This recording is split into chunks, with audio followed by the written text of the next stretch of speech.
Hello Constellation, welcome to Starchaeology Tarot. This is your December Zodiac reading. This reading is for all 12 signs. I'll be going in order from Aries to Pisces. Use the timestamps below to check out your sun sign, your moon, your rising, your Venus. These readings are good for all of those placements, and that will give you a more complete picture of the unique puzzle that you are. On that note, I don't want to waste any more time. Let's jump right in and see what's happening for you in December. Hi Aries, welcome to your December tarot reading. Calling in your guides. What are the messages for Aries for December? Aries, 3 of Pentacles.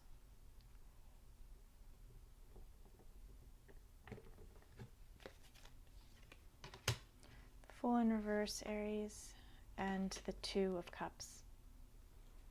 Okay, so what I'm seeing, Aries, for you is that in December you have whatever team you're a part of. Either you are joining a team in December, there's a group of people that you are collaborating with in some way. This could be a creative project, it could be work, it could be even personal. Friends coming together, family coming together for some greater purpose. That's the main message of the 3 of Pentacles and what distinguishes it from the 3 of Cups, which is just for pure joy. There is purpose in this collaboration. It's all for something greater than the sum of its parts. So you're finding yourself in this really magical team in December, making something that you likely feel has a magical component to it. Like, I'm part of something that's really special, and I don't know where it's leading me exactly, but I know that it is, I just have a feeling that it's going to be big is the phrase that's coming to me. It's going to be big. It's something that's much bigger than just you alone. And so that fuels the work that you do and what you contribute to this team, because you have this kind of shared vision and mission that is so powerful and consuming, and promises something really wonderful in the future. Maybe even revolutionary, I'm hearing for some of you. There's like a revolutionary component to it.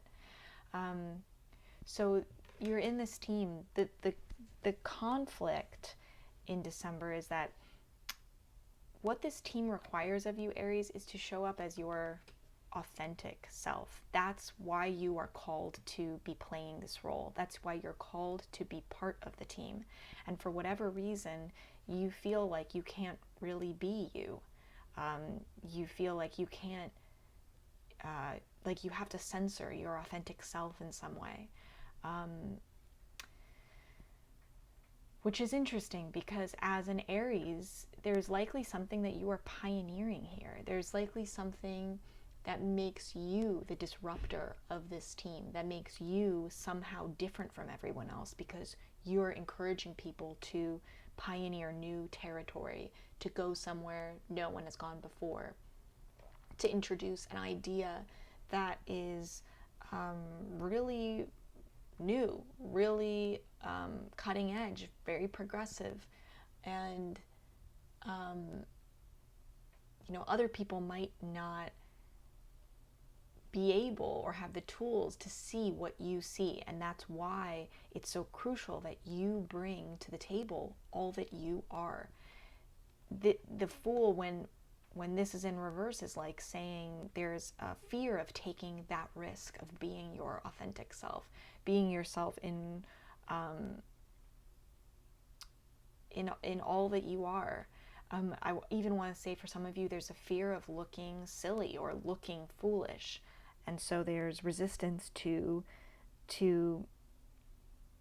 really being uncompromisingly you and offering your ideas and inputs freely, like letting that flow, which is so important for this creative process.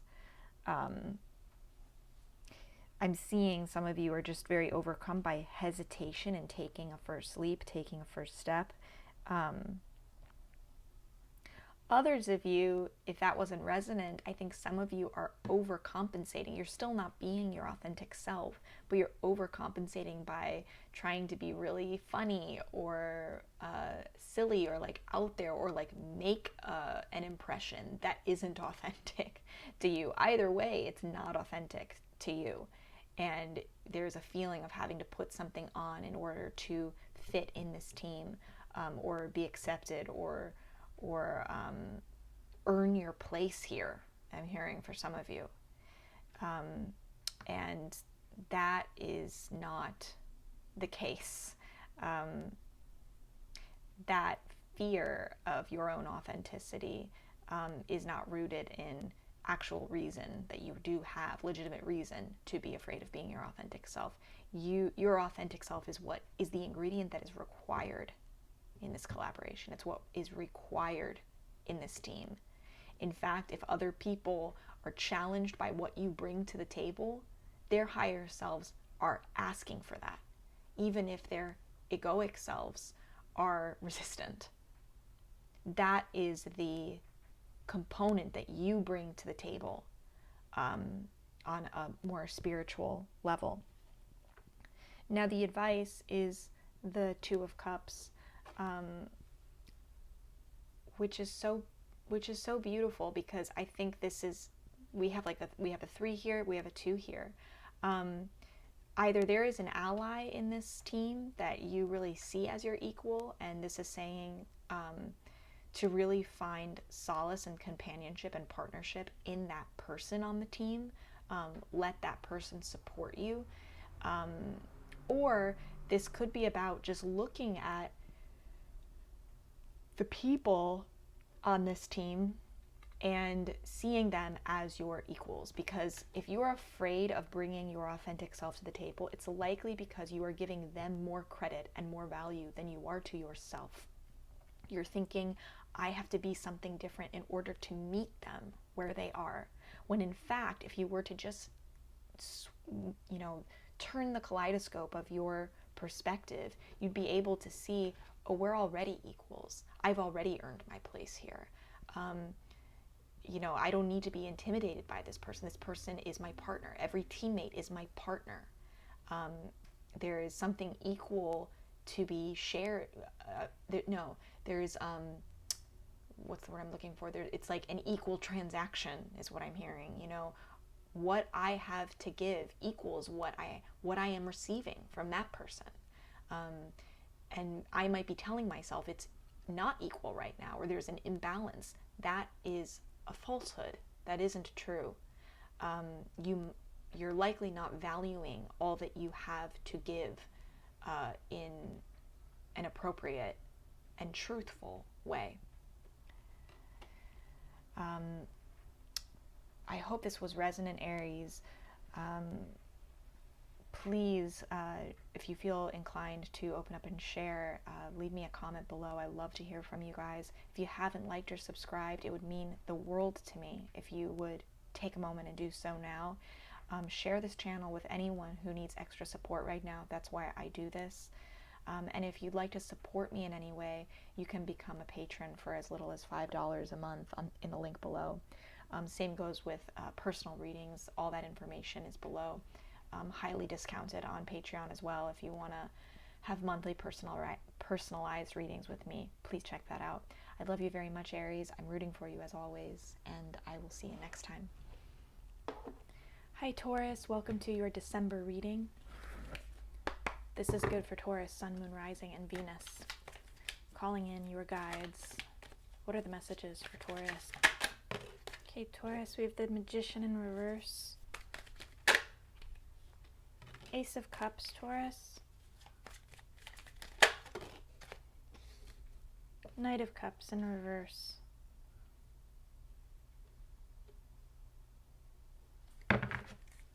Okay, Taurus, very clear message, I think, for you for December. You're in a very interesting position. These two cards are crossing energies in December. There is you're dealing with untapped potential. Potential that maybe you're aware of, maybe you're not at all aware of, actually.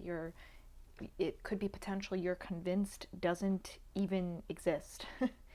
And it could be that it could be manifesting as confusion, uncertainty, how to manifest your goals. You know what you want in a very general way, but not in a specific way. And so it feels like the potential avenues, the channels you could go down are endless, and that's overwhelming because you haven't found the right one.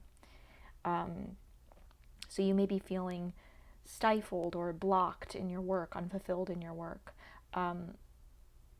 Or maybe another way of thinking about it is that maybe you're using your talents or skills in not the best way right now. It's not the way that actually fulfills your purpose. Maybe it satisfies your ego or it pleases other people, but it doesn't align you with the highest good of yourself and others, which those two things, despite what your ego may be telling you, those two things always go together. So this is untapped potential, and confusion around how to pursue those goals, and maybe it's you're not tapping into that potential because there is that confusion there, because there's that uncertainty about the right channel, the right avenue to take, how to manifest your goals or dreams, or maybe even not really knowing specifically what those goals or dreams are in a concrete way. This I feel like is the goal or dream for you. So either some of you have a new opportunity for love in your life, for partnership. There's someone new coming in. Others of you, it's a new love, a new non-human love. It's a love of a creative project. It's a love of a hobby. It's something that is awakening your heart again.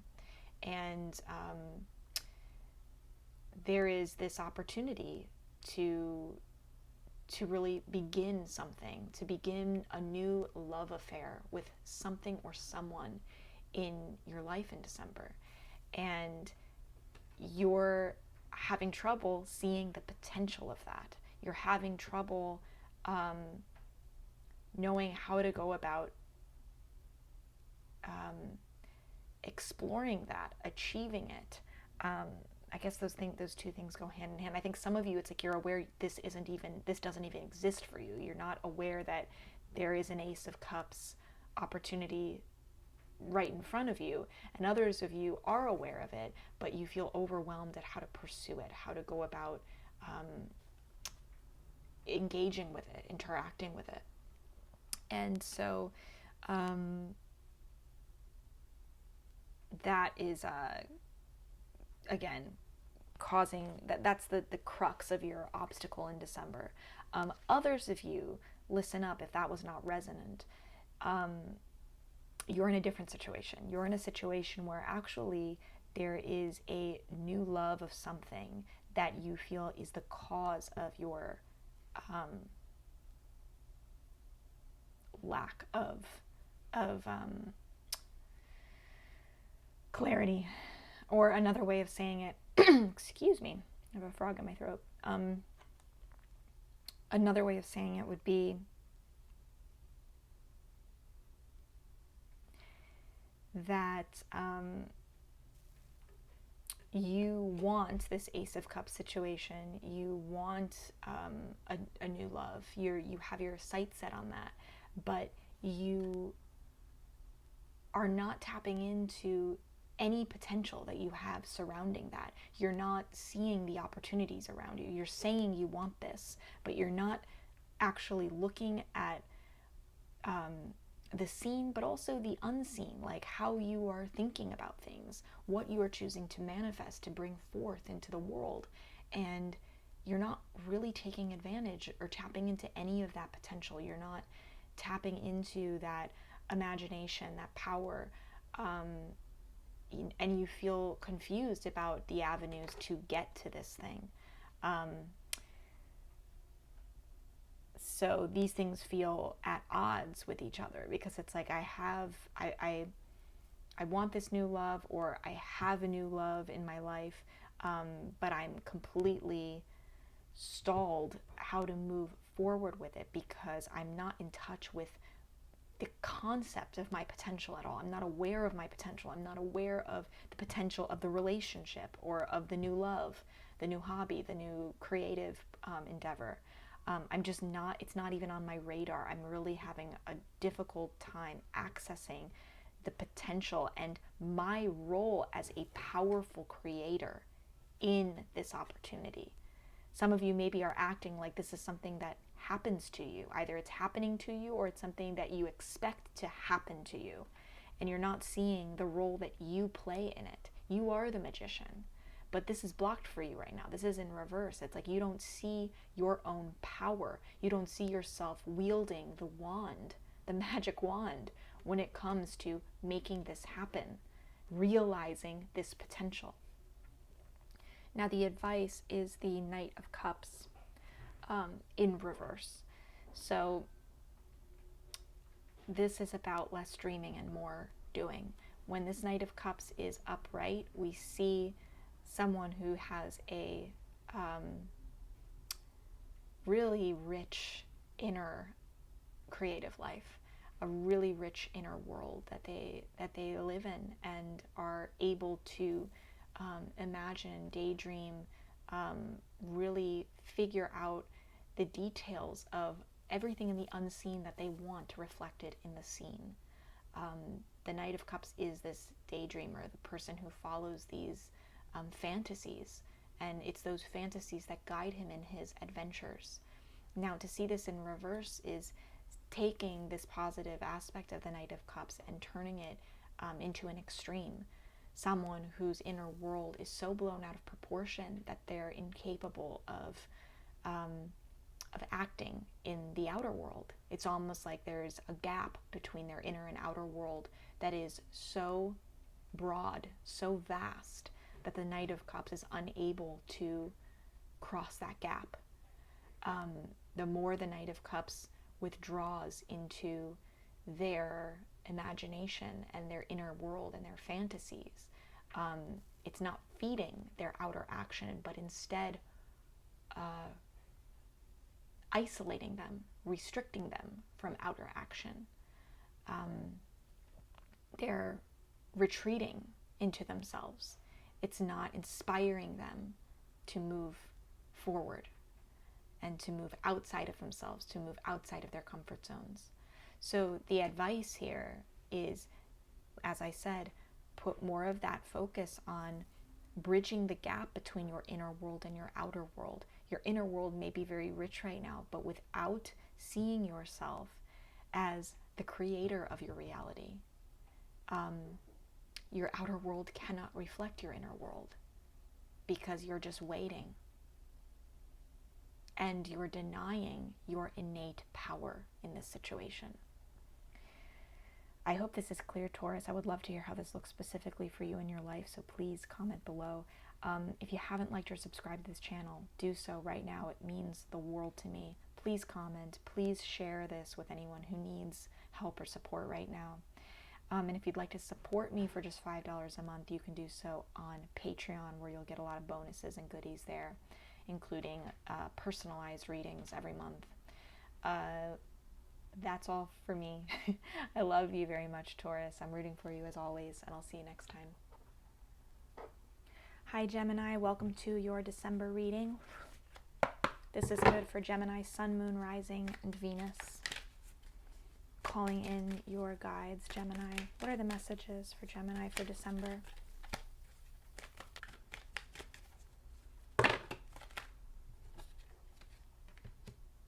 Wow. Okay, the Magician in reverse and the Fool.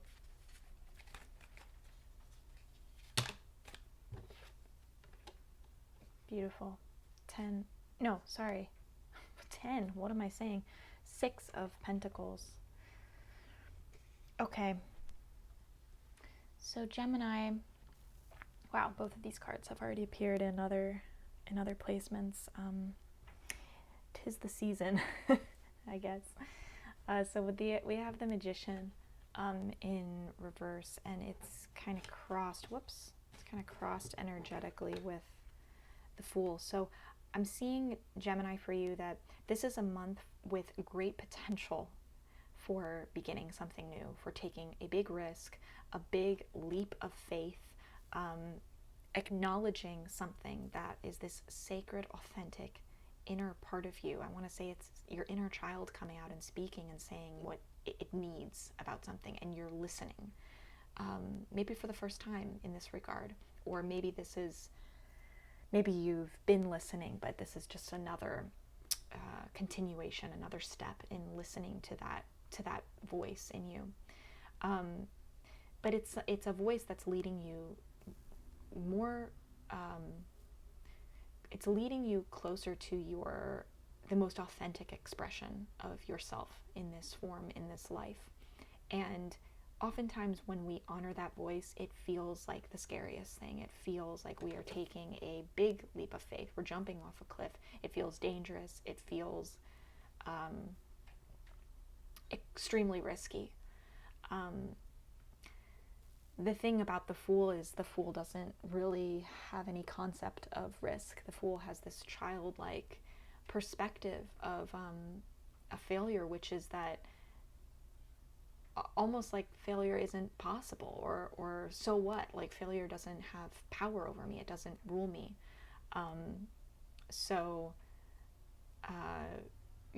If I walk off this cliff and then I start falling, I'll figure it out from there.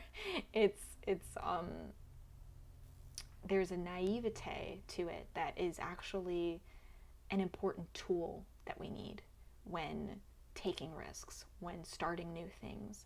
And it's really what it is hope. It's this hope and faith in ourselves or something greater than ourselves, that skews our perception of risk in a very positive way, in a way that gives us courage and bravery, and shifts our perspective so that we actually can reach success in something. Whereas if we left the gate with the mindset of failure or of how slim our chances are, we'd turn around immediately, or we wouldn't even do it. And not trying is the most obvious guarantee of failure, ironically. So it's almost a kind of the Fool, a kind of ignorance that we use to our benefit, that we use to our advantage. And that is what is needed from you in December. What is making it difficult is that at the same time, I think that some of you are aware of this Fool energy, of this cosmic potential. It's like anything is possible.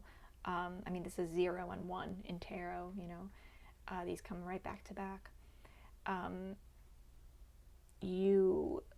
While you are aware of the new beginning, and while there is a part of you that is hopeful and excited and optimistic, and just like living in this inner child that's being released, this authentic version of yourself, there's freedom in that. While some of you are aware of that, you're at the same time aware of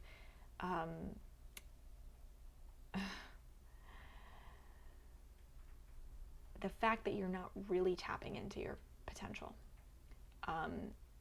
It's almost like you have to begin, you have to take a step, but then the fact that you haven't stepped, the fact that you haven't tapped into any of that potential yet, is overwhelming. And so it just leaves you at the precipice of the cliff. You're ultra aware of the fact that you haven't tapped into the potential yet, which, the Fool normally is not aware of that at all. So that's what's causing this.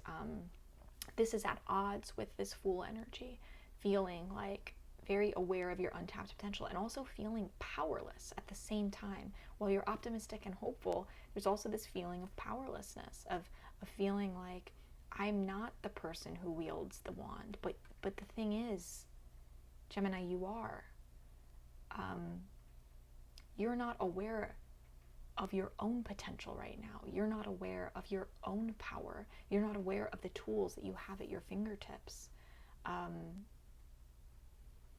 You're giving that power away for some reason, and it's very clear you're giving it away to someone that you deem to be a gatekeeper in some way, or that you deem to be your benefactor, or the person who takes care of you, or is in charge of you, or supports you in some way. To have the Six of Pentacles be in the advice position, which is a card about shifting your perspective on a certain relationship, a certain power dynamic where one person has more power than the other, is very telling, because I think what it's telling me is that you are swelling to fit the expectation that someone, an important person, is projecting upon you. But you are just defining yourself by their projection. If they weren't projecting any image onto you, would you swell even bigger? Would you cross what you believe now to be your absolute limits?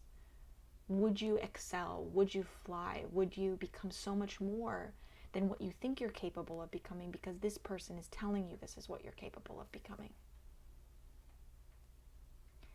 There seems to be this untapped potential and lack of awareness about your own personal power that is linked with you giving your power away to someone specific. And this person is not necessarily malicious. There's no malice in it. They're not necessarily like bad for you in any way. This could be a mentor. This could be a benefactor who's really helped you up into a certain point, and maybe you're comfortable with that support now. You're so comfortable in this situation, in this oh God, it's like different but equal situation, right? You know, like one person is powerful, one person's powerless, but this is the status quo. We're comfortable in this position. You may be so comfortable with that now that your own comfort is misguiding you. It's blinding you to seeing that maybe this situation, this arrangement has come to its natural end, and it's not a reflection at all necessarily on either party, either person. These can be, you both can be two wonderful, loving, caring people, but for whatever reason, you've become too big of a fish for this small pond. You're bursting at the seams of this old vision of yourself. And it's time to become uncertain again about what you can become, because I'm seeing you're so comfortable that you're certain about what you are and what you can be. And we don't grow in places of certainty. We grow in territory that is uncertain to us. We grow when structures collapse and we have to redefine ourselves. We have to ask hard questions, and we need to be in that discomfort. I mean, and that's what the Fool is encouraging you to do, is take this leap of faith, step off the ledge, be in this free fall of discomfort, and see what nets appear, and see what you're capable of. Are you able to sprout wings in that situation? Are you able to make yourself fly?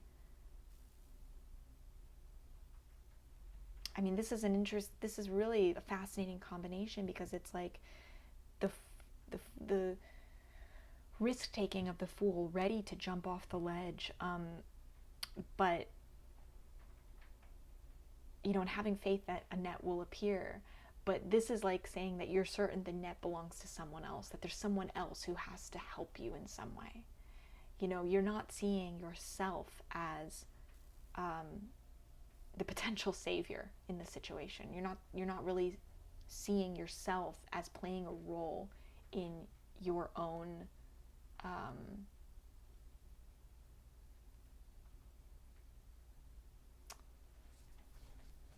don't even know what the word is, your own support. You know, that's what a net does. It catches you. That's all I'm going to say on this. I think that the message is out, and I hope this was resonant with you, Gemini. Please feel free to comment below and open up your heart to me. I love to hear what's going on with you. If you haven't liked or subscribed, please take a moment and do that now. It means so much to me. I want to keep doing this and supporting you guys for as long as I can, and your support helps me do that. If you can check out my Patreon, even better. You can support this work for $5 a month, and a little really goes a long way. If you can't do any of this today, no big deal. Please consider just sharing the channel with your networks, posting about it, posting about this reading, sharing, sending readings to friends, especially those who are struggling and need support right now.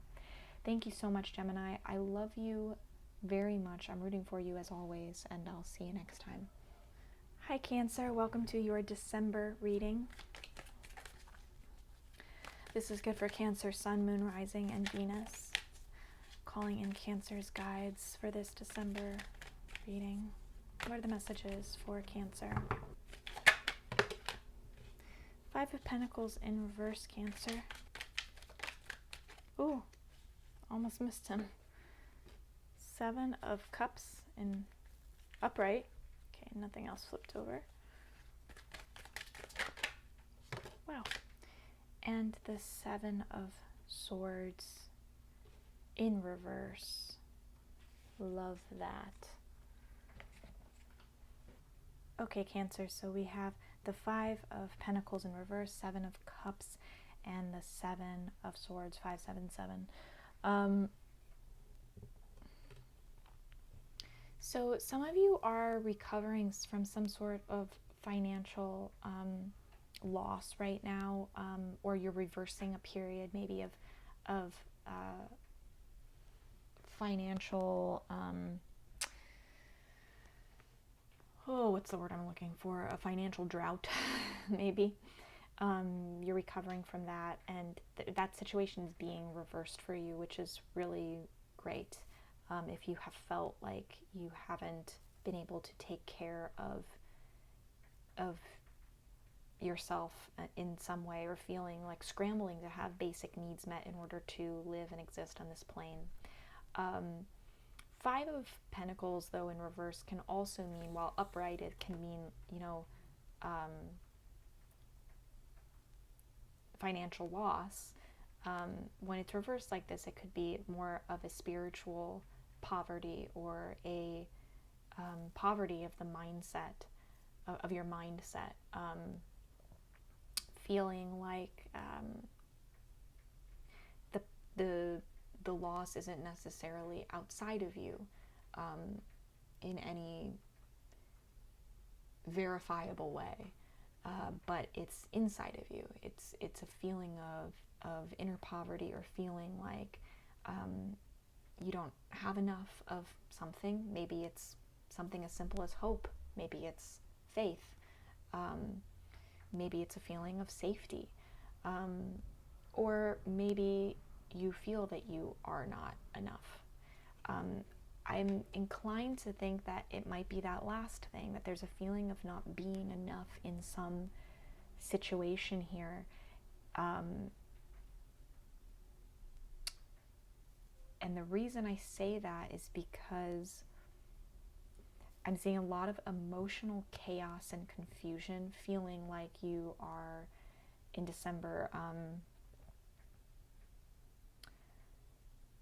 losing yourself kind of down hypotheticals of like what you think would make your heart feel whole, or make your heart full, or, you know, really putting a lot of pressure on all of these little things, like if I get this, if this would happen for me, then my cup would feel filled, you know, that would fill my cup. Really seeking what maybe you're calling is happiness, but in fact it's emotional.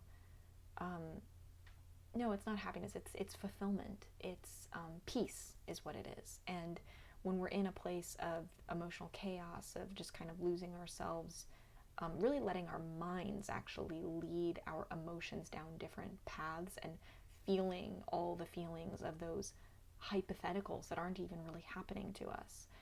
That's when we can get very confused about what actually does fulfill us, what actually does make us happy, because we're too lost in this like intellectual analysis of our feelings as opposed to actually being in our feelings.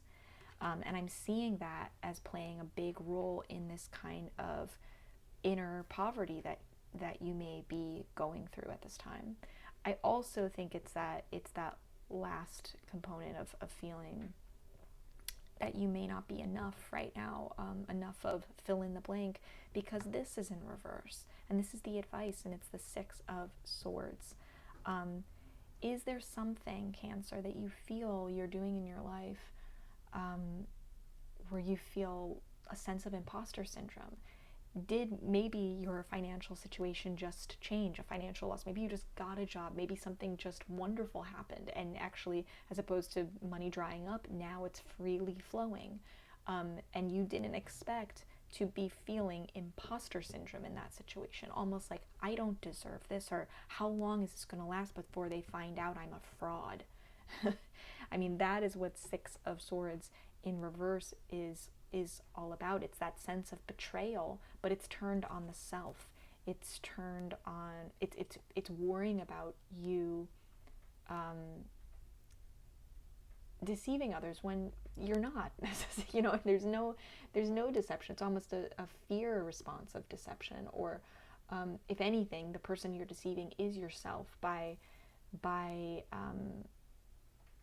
telling yourself that you are an imposter, or that you don't deserve to be somewhere, or you don't deserve to have something, or you don't deserve to have your basic needs met, or you don't deserve fulfillment and happiness. So I actually want to pull one more card for you guys, because I think we need a little bit a stronger sense of hope in this situation. It's great to be aware of this for December, Cancer, because a big thing I'm seeing is that none of this actually exists outside of your inner world. There's so much internally happening for you, mind, in the head, in the heart, and then this more spiritual sense. So yeah, I want to pull, let's just pull one more card. We were looking just for a word of hope for Cancer.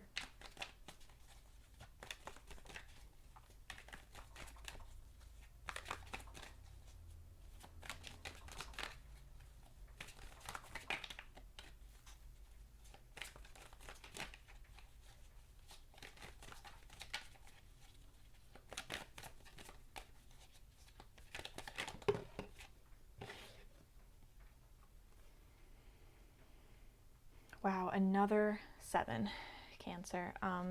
7 of Wands in reverse, and the 6 of Swords. Just gonna push these up a little bit. I do want to say, before I move on to these real quick, that the advice is, so I'm seeing in the advice, I mean, I talked about like this sense of imposter syndrome in the advice, but the advice specifically is to tell yourself you deserve to be here. You deserve to be having this financial drought come to an end. You deserve to be experiencing fulfillment, and you don't have to get so lost in this intellectual analysis of like what's gonna make you happy. Like, just it's really a message of letting go, and I see that here too. Like this message, this is giving us the hope that we asked for, because there's a letting go of this self-critique that I'm seeing. And 7 of Wands, that's like saying stop fighting. 7 of Wands in reverse, when this is upright, we're seeing that as being fighting, advocating, really just fighting so hard and pushing through a particularly tedious battle or moment. And this is in reverse. It's like saying, don't put down the weapon. There's nothing, you don't have to fight. You don't have to push. Allow the forces that be to move you. And you've been swept up in some momentum that's greater than you. So you don't need to force yourself down the river that you're already flowing on. And talk about river, I mean, the water imagery, we have that then here too. This is allowing things that maybe have bothered you in the past, all of these, to no longer weigh down your ship. This is about allowing like mental and emotional burden to just shift inside of you. It's not like something happens on the outside to get rid of them or erase your past magically, but instead you're just not giving those things as much power anymore. You're not giving this voice that tells you that you're an imposter. You're not giving this voice that tells you that you're not enough in some way power anymore. So the swords, they don't weigh down the boat, and you're able to float to a different place. You're not sinking and just trying to stay afloat, stay above the water, you know, and not getting anywhere. You're not just like treading water to stay alive because the swords that you're carrying are so heavy. It's like now they're light enough that you can actually sail somewhere new, to this new land, and it's hopeful. There's a sense of new beginning, inner transition that leads to an outer new beginning, a new life, a new chapter, and it's one where it's a new chapter of allowing, not forcing. Cancer, that's the big message I'm hearing. Just allow. There does not need to be a fight in this situation. The person you end up really fighting is yourself here, and it's because of the stories that you may be telling yourself about yourself. So when those stories stop, when you choose to stop engaging with those stories, that's when you allow the momentum, the inertia that you're already in to take you to places that are beautiful. And you can just rest easy in knowing if you're there, it's because you earned it.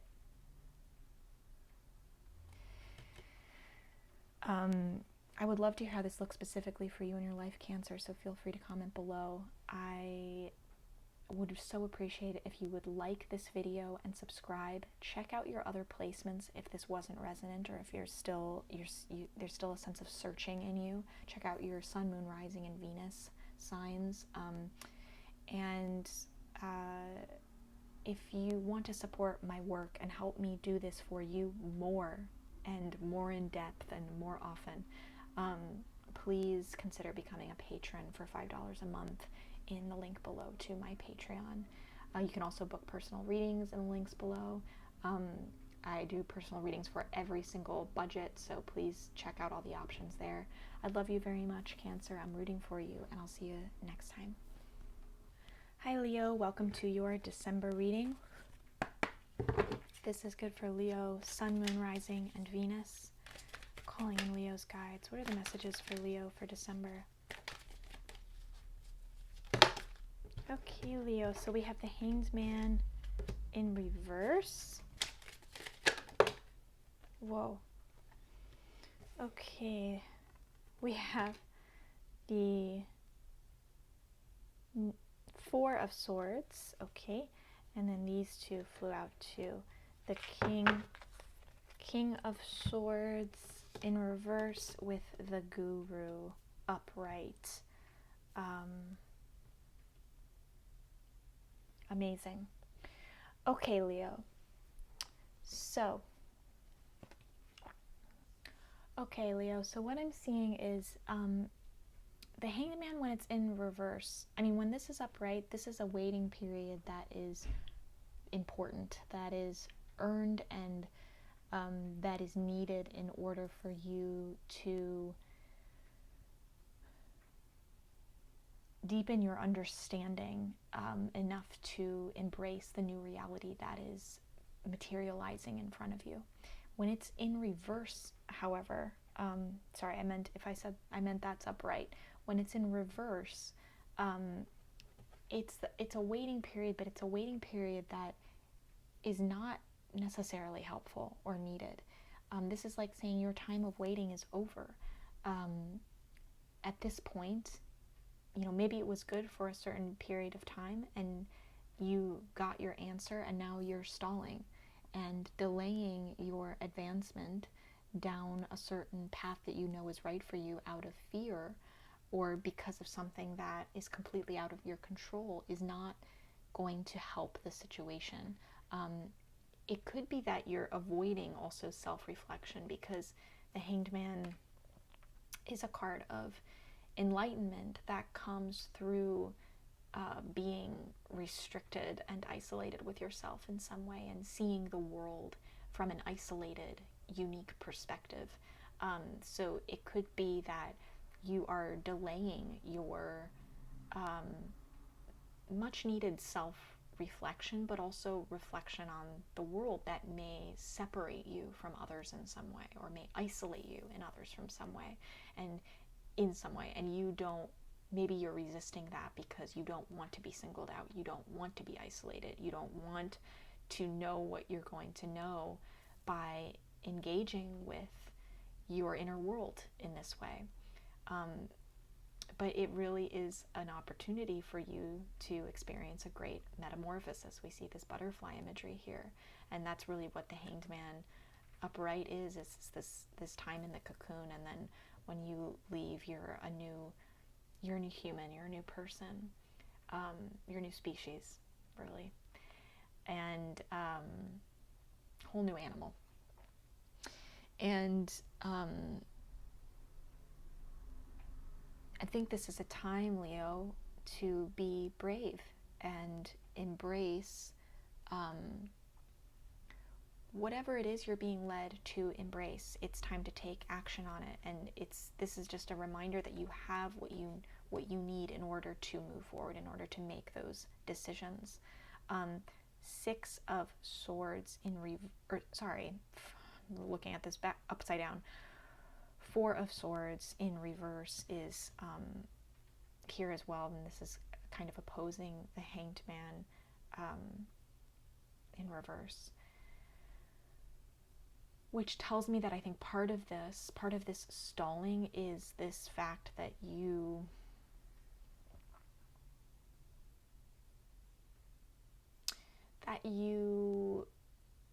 there are parts of you that are asleep right now that need to be awake. I don't know what that means. That's the message that's coming through, Leo. There are parts of you that are detached mentally, that you've shut down, and it's not really the time for them to be shut down. They need to wake up. They need to be awake. The parts of you that are awake need rest, and that rest is being blocked for some reason. Those are the parts that you're working into overdrive, when actually what they're calling out for is sleep, and that's what you need to detach from instead. This could be just delaying. It's almost like saying the delaying you're doing here is also, no, I think it's coming to me a different way. The delaying that you're doing on this front is at odds with delaying rest or delaying sleep. So you feel like it's almost a choice between the two. Like, either you get to rest and keep delaying this, or you do this and then that delays rest. Yeah, that's it. Either you keep delaying whatever this is, and that allows you to rest, or you act on this and that delays rest for you, and you know it's going to delay rest for you. You know it's going to be a lot that you're going to have to, it's like opening up a can of worms, and that's going to delay rest for you in some way.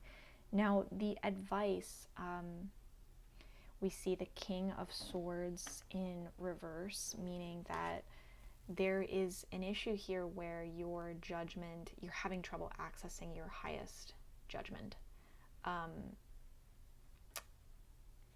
King of Swords upright is someone who's like the most, really has the best mortal judgment, we'll say, you know, aside from Justice herself, of anyone, someone who's incredibly logical and wise and smart and still flawed slightly, but they're able to account for even their own bias. They have this incredible self-awareness, and that makes them this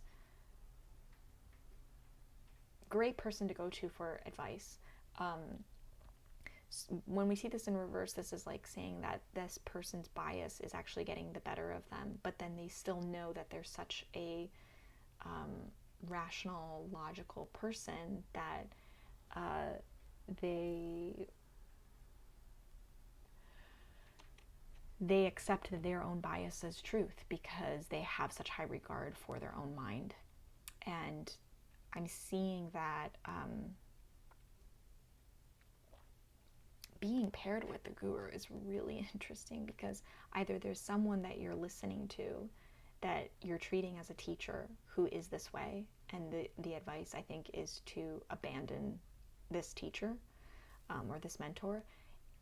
The other interpretation is that this is you, and what you actually need is a guide. You need, and actually I'm more inclined to say it's the latter for most of you, because this is upright, this guru. This isn't about rebelling against a teacher, but instead embracing the dogma of someone else, or of another system or way of thinking, belief system, philosophy, religion could be even, I mean, very literally, but this is just like saying that your judgment actually may be off in some way, and this is a time to seek the advice and teachings of people who have come before you. It could be mark the beginning of a very important spiritual journey for you, an introspective journey into yourself, where you really examine your beliefs. You start asking bigger questions about your life and about this situation, whatever you're stalling on, and you allow that to guide you. You place your faith in something else, something greater than you, and you allow some sort of belief system to give you a framework for decision making. And I think that's what this may be about for most of you. I hope this was resonant, Leo. This was really interesting one and complex, and I'd love to know what was resonant in here for you. And if there was not much that was resonant, please definitely check out your other placements, your Sun, Moon, Rising, and Venus, because it could be that one of those placements is more where your focus lies this month. If you haven't liked or subscribed, please take a moment to hit those buttons right now. That would mean the world to me. And if you'd like to support this work and help me help you better, please consider becoming a patron on my Patreon for as little as $5 a month. If you want personal readings every month, you can also get those at a discount there. And if you just want to book a personal reading with me, check out the links below. I have personal reading offerings that really fit every single budget, from I think starting at as little as like $11. So please check that out. Love you very much, Leo. I'm rooting for you as always. See you next time. Hi, Virgo. Welcome to your December reading. This is good for Virgo, Sun, Moon, Rising, and Venus. Calling in your guides. Wow. The Hanged Man just came out in Leo's reading. The Hanged Man upright, though. Okay. What other messages?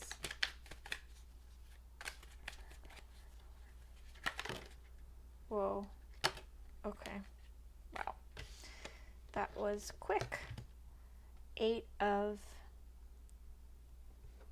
Pentacles in reverse and Seven of Wands in reverse. Okay, funny. This was in Leo's reading, but reverse, and there's a very different message. So, Virgo, what I'm seeing for you is, oh, yeah, this makes a lot of sense. I mean, in classic Virgo form, I can see what your challenge is for this month. So we have the Hanged Man upright, and it's kind of crossed with this Eight of Pentacles. What I'm seeing is that many of you are in a position this month where your hands are tied. You are forced to wait in some way. You're entering this kind of cocoon, this chrysalis stage this month. And your higher self knows that it is a cocoon for your metamorphosis into something so much greater. But your egoic self is struggling because you want to be working. You want to be getting stuff done. You want to be productive. And this lack of productivity, or this stalling of your work, or what you believe to be or have believed to be your purpose or mission up until this point. Like, I'm on this pipeline, I have to get this stuff done, I have to do this, I have to make more, I need this output. That is being stalled as well, and it feels like that is at odds with your metamorphosis, with your enlightenment, with your ability to relax, let go in this situation, and embrace the different view. Embrace this 180-degree turn in how you are seeing yourself and the world. And you can't really do that if you were continuing to work, but your desire to keep working, your desire to keep producing and getting that output and moving along your path, and like systematically, in a very Virgo way of just like, let me check more boxes off. You can't really do that while also focusing on input.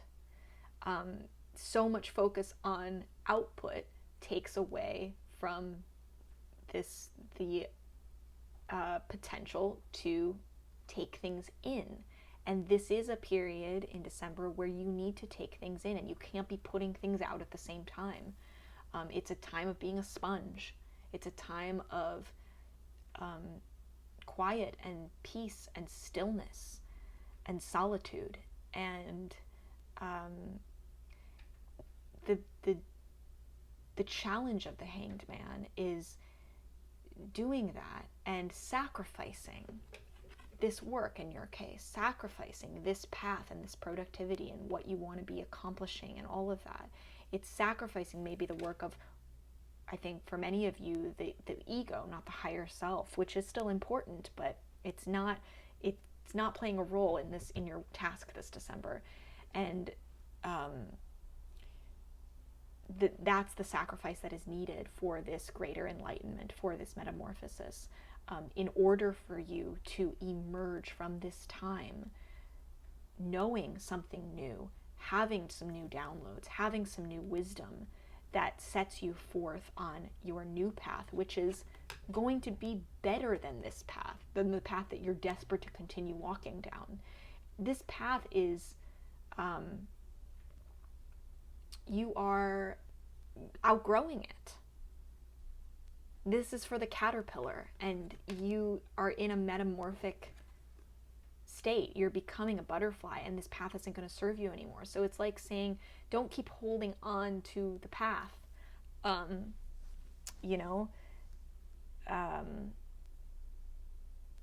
Don't be so focused on the path that you can't take, that you don't allow the new path to materialize before you. That's really the message I'm hearing here. This is also completely compounded by this Seven of Wands and the advice, which is in reverse, which means truly let go of the fight. Just let go of the pushing and the trying and the fighting. This isn't a time for fighting. This isn't a time for pushing. It's a time for allowing. And the more that you push, the longer you make this waiting stage, the longer you extend this cocoon stage, the longer you stay in the chrysalis. Because your job actually here is to be still. Your job is to rest. Your job is to observe, take in, focus on the input and not the output at all, not the output of energy and effort at all. So the more you're struggling against the confines of this cocoon, you're not letting the cocoon do its job. And this is a time where the cocoon needs to do its job in order for you to transform and have the transformation that is really destined for you. Like, this is going to happen whether you want to or not. You want it to or not, Virgo. That's the thing about you already have your foot tied in this situation. You already are in this incubation, this waiting period. So are you going to surrender to it? Or are you going to fight it the whole time, extending it, resisting it and making it persist?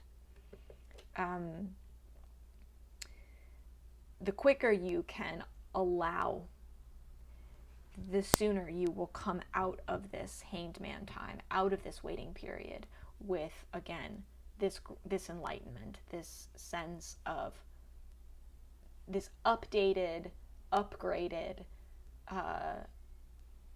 version of purpose and mission and your path and what you're doing, with new knowledge and new spirit too. And that is what is needed for your next chapter. It's not for you to continue doing what you've been doing down this path. As fun as that path has been, as comfortable as that path has been, it's time to veer off the path. It's time to take a turn. And don't sacrifice the path that's destined for you out of stubbornness, for remaining on the path that's wrong for you, I guess is the message. I hope this was clear, Virgo. I want to hear what this looks like specifically for you in your life. So feel free to comment below and open up your heart. I love to hear from you guys. If you can like and subscribe right now, that would mean the world to me. And if you want to support in a more concrete way, check out my Patreon in the link below. You can become a patron for $5 a month and help me do this more for you. Help me help you better. Also, plenty of info on personal readings below. I offer personal readings that fit every single budget, as well as highly discounted ones for my monthly patrons.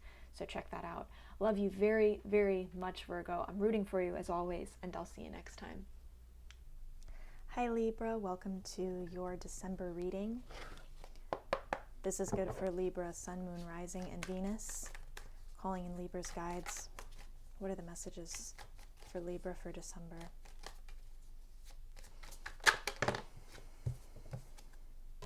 Libra, the Chariot in reverse. Well, wow, perfectly too. The Guru, which is the Hierophant, and oh my God, and the Emperor in reverse. All major arcana cards.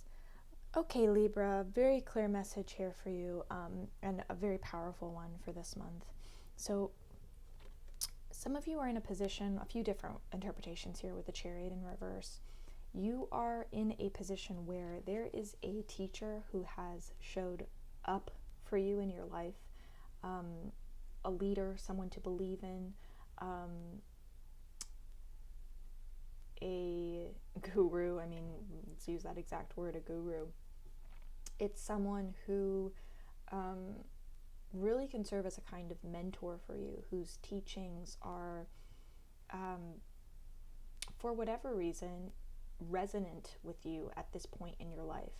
And it's more than resonance, because usually a guru, this kind of teacher, is someone who really breaks open our consciousness, breaks open how we understand the world, how we have understood the world and ourselves up until this point, and kind of revolutionizes that. It's like meeting someone or meeting a set of beliefs or a doctrine that explains so much of how we have felt and how much have we behaved, but we haven't had the language to express it up until this point.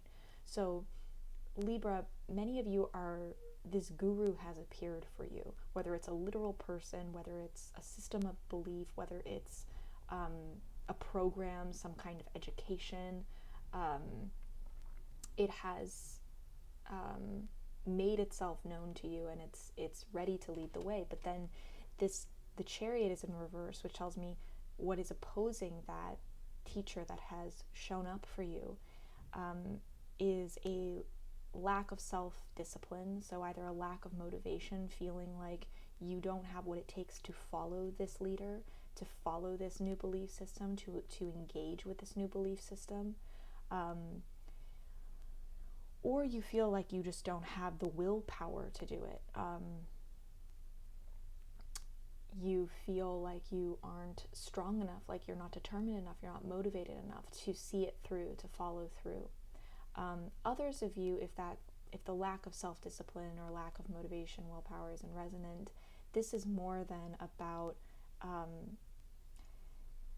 focusing on the obstacles in this path than the path itself. And so this you're putting more weight on the obstacles you foresee happening, and that is deterring you from answering this calling that is actually very powerful and important for you to answer.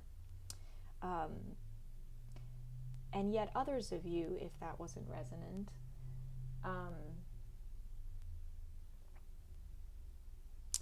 the Chariot in reverse can also mean a lack of direction. So even though this new belief system might have made itself known to you, or this new program, this new person, even though they're there, it's there, you have doubts about where it's leading you or where it's going to lead you. It's like learning that you have a new passion or a new hobby, and you're like, well, I love doing this. I love playing piano, but where is it going to get me? You know, what's the destination? And then it's easy to then write off the path because you don't know where the path is taking you. Even if you love the path, even if you are excited by the path and it's resonant and you're like, this is I wish I'd done this sooner. This is speaking to my soul in some way. When we feel like we are lacking, we don't have our eyes set on a very clear destination, then it can feel like a lack of direction. But the truth is that sometimes the path is the direction, and the path dictates the direction, and we're not supposed to really see the destination. In fact, I think this is very important for some of you, we often, even the idea that we do know the destination we're going to, for people who are very clear on their destination, that is kind of a false sense of security, because so many times they don't reach that destination. It's almost like the certainty of the destination just gives them the confidence they need to step forward on the path and to continue walking the path. But the destination often changes once you're on the path, and you can be the most confident person, know exactly where you're headed, and end up doing a 180 once you're halfway down that path. So if you are unclear about your destination, don't get caught up in worrying about that or deciding what that means. It's okay to not know the destination. Even people who do know the destination don't necessarily actually ever reach that destination. It changes even for them. So put your faith in the path itself, and what is resonant with you in the present moment. What is speaking to you in the present moment, and let that dictate just your next step, not the entire path itself. The Emperor in reverse is also in the advice position, which tells me that this is about a relinquishing of control for you. And I think that's where this conflict, that's what's at the root of this conflict, is trying to control the destination, but putting your trust in a teacher or a method or a practice that is giving up some of that control, which could end up ultimately changing the destination for you. And that is scary. That's threatening to the ego. That's threatening to the part of you that wants certainty, that wants to know everything, that wants to feel safe because they know everything. So the advice is a real just relinquishing of this control, this sense of structure. It's recognizing that sometimes sometimes order and control has a place, and sometimes it goes out of hand and it ends up limiting us more than it helps us. And this is a situation where the Emperor in reverse, for you, your relationship with control may be imbalanced and may be doing more harm than good. I would love to hear how this looks specifically for you in your life, Libra, so please comment below and share. Really simple message today, but crystal clear. So I'm going to just leave it there. Please like this video if you found anything helpful, anything resonant. Please subscribe to this channel if you haven't yet. And if you really want to support my work and help me help you better, check out my Patreon in the link below. You can support this work for as little as $5 a month. And there's also a lot of bonus goodies on there in case you want a personal reading, discounted monthly personal readings. All of that is available. I also offer personal readings for every budget, truly, on my website. So please check out that link below. I love you very much, Libra. I'm rooting for you as always, and I'll see you next time. Hi, Scorpio. Welcome to your December reading. This is good for Scorpio, Sun, Moon, Rising, and Venus. Calling in Scorpio's guides. What are the messages for Scorpio?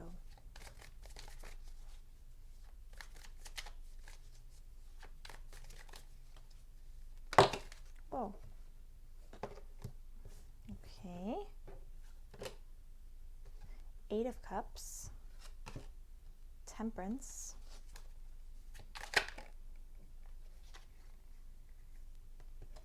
Seven of Swords in reverse.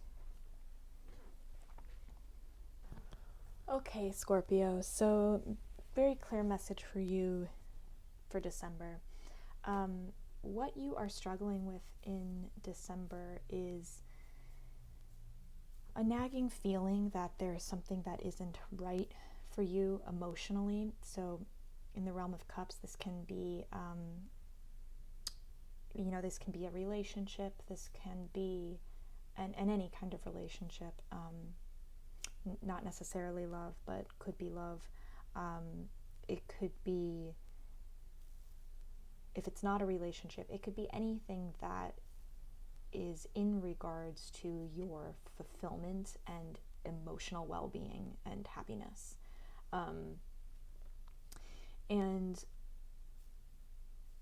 what I'm seeing is that you, while there may not be anything wrong with this situation on paper, it could even be the kind of thing where your brain is trying to convince you that everything is okay and everything's fine, and that it makes sense. But there is a nagging feeling that you have about the situation, about the relationship, or the the relationship with someone or something that you love. I think that's a good way to put it. That is wrong and that needs to change, or not necessarily even wrong. That's too harsh of a word. It's that it's outlived its time, and you know that for whatever reason it needs to change. There needs to be some kind of shift, a physical shift to follow the emotional shift within you that you are feeling. This can, like, on the surface, look like you're walking away from something that's perfect, a great situation, but it only is perfect in appearances. It doesn't necessarily mean that. And it could be something where it's like, if you continued this, it would continue to be fine. Like, it would continue to be what it is. You would, it's not like something would go wrong if you continued it. But it's your higher self pushing you down a new direction. Sometimes it's what we need is actually to be pushed into the realm of uncertainty, to be pushed past our comfort zone. And it's easy to get too comfortable in a familiar situation that is nice. And sometimes those situations last forever, and other times our higher self knows that we need to change it for whatever reason. And this is one of those situations where there is something that you feel deep down needs to change. Now, what you're battling with is this consciousness of moderation and balance, and patience, which are all great things, but it's really hard because it's like you are keeping your expectations so grounded and balanced, and so it's hard to know when something is wrong, because you can very easily write that off as just being like, well, I have this very moderate, balanced, I see both sides approach to things. And in this situation, your consciousness of temperance could be keeping you in a situation, in this outwardly perfect or fine situation, and your higher self is telling you need to leave.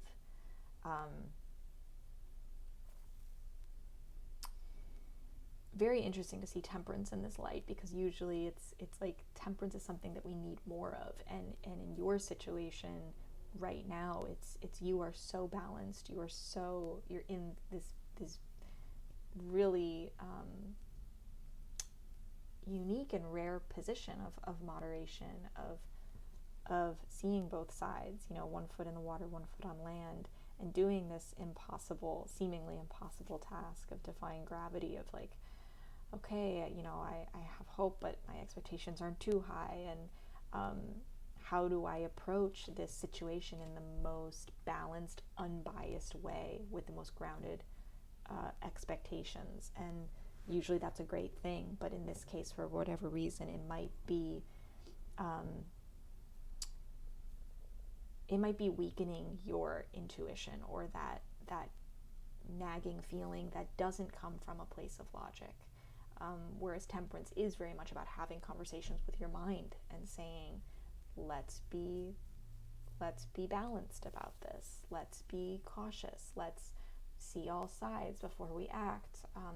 Let's compromise. This is such a card of really finding like harmonious compromises, which again is a beautiful thing, but this 8 of Cups is not something you actually need to compromise on. The other component in this is the 7 of Swords, which is in reverse, and when we see this in reverse, it is about self-deceit, imposter syndrome. When this is upright, there's a sense of betrayal there, but in your case, this is the betrayal is on you, and I should say likely perpetrated by you as well. It's like, what are you telling yourself about yourself? What are you telling yourself you believe about this situation that may be coming from a very well-intentioned place, but is denying what you know deep down? Is there a kind of self-deceit happening there, all in the name of temperance, all in the name of being balanced and reasonable and moderate and compromising, these great qualities? Is that coming from this place of self-deceit? Are you quieting a voice in you that really actually needs to be heard? If it's not about the self-deceit, I think another way of thinking about this is imposter syndrome. So feeling like you there's a part of you that feels like by staying in this situation, you would be an imposter. Or no, that's some of you. For others of you, it's the leaving that feels like the imposter. Feels like I should be happy and lucky with what I have. And who am I to think I could leave this situation? Who am I to think I could change it, or I have a right to change it? That's more of the imposter syndrome aspect, because of course you have a right to change anything in your own life.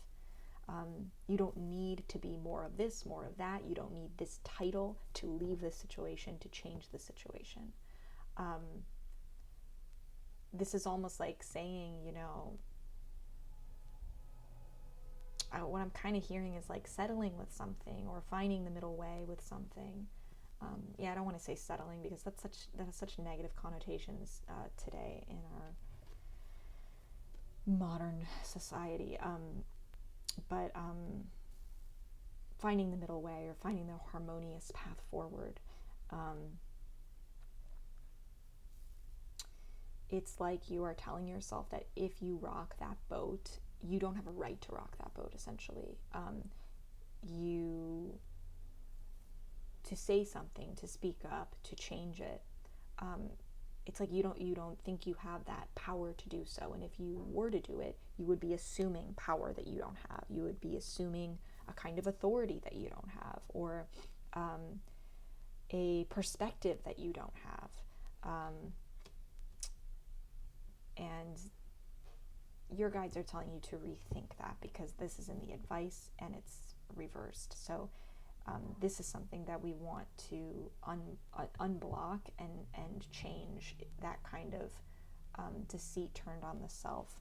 The stories you're telling yourself about yourself, the stories you're telling yourself about your need to compromise, be harmonious, find the middle path, the stories you're telling yourself about this nagging feeling that you have, whatever it is that you internally need to change.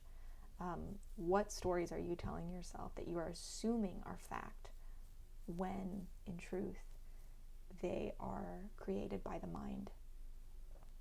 And maybe, again, are very well intentioned, are there to really try to protect you. And it's like your brain trying its best to get you what you say you want. But the brain can't do that alone. Really can never do that alone. The brain plays a role in it, but sometimes the brain misfires and makes mistakes. And this is a situation where you can tell your brain, thank you so much for trying to protect me and get me what I want, but I need to actually make a different choice. Or I can't believe that story that you're telling me, that you're feeding me. I would love to hear how this looks for you, Scorpio, in your life, so please feel free to comment below. If you haven't liked or subscribed, hit that like button for this video right now. That would mean so much to me. And if you haven't subscribed to this channel, please do so. Also, share Starchaeology Tarot with anyone who you feel needs extra support in your life. I would very much appreciate if you share it with your channels as well, your social media networks. Please post. You can find me on Instagram at Starchaeology Tarot. And if you want to support this work and help me help you even better, you can do so by checking out my Patreon below and pledging $5 a month, which goes a very long way. Also, highly discounted personal monthly readings available on my Patreon as well, at a bunch of different price points, so please check that out. I love you very much, Scorpio. I'm rooting for you as always, and I'll see you next time. Hi, Sagittarius. Welcome to your December reading. This is good for Sag, Sun, Moon, Rising, and Venus. I'm going to call in your guides. Whoa, they're already here. Page of Swords just flew out. Look at that, how beautiful that Page of Swords is with those butterfly wings. I love this deck.